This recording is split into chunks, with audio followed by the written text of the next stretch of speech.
অপরাধের নিউক্লিয়াস শেখ হাসিনা, তিনি তার গ্রেপ্তারের ব্যাপারে যে আমরা ইন্টারপোলের মাধ্যমে রেড নোটিশ জারি করা, আদালতের যে গ্রেপ্তারি পরোয়ানা সেটা কার্যকরের কি ব্যবস্থা এবং ভারতের সাথে সম্পাদিত যে অপরাধীর বহিঃসমর্পণ চুক্তি সেই অনুযায়ী কতদূর ব্যবস্থা নেওয়া হয়েছে সেটা জানার জন্য আদালত পরবর্তী 2 সপ্তাহের মধ্যে একটা প্রতিবেদন চেয়েছেন।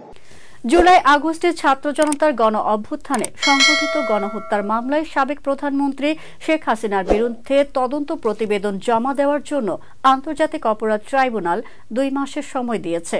মঙ্গলবার ট্রাইব্যুনালের চেয়ারম্যান বিচারপতি মোহাম্মদ গোলাম মর্তুজার নেতৃত্বে 3 সদস্যের বিচারিক প্যানেল এই সময়সীমা নির্ধারণ করেন।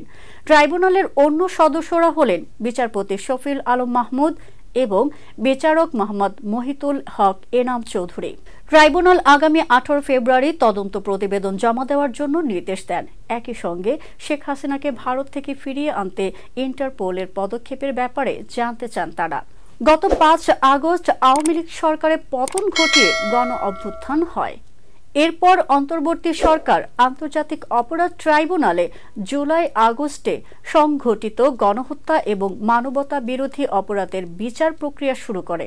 17 অক্টোবর থেকে ট্রাইব্যুনালের কার্যক্রম শুরু হয়।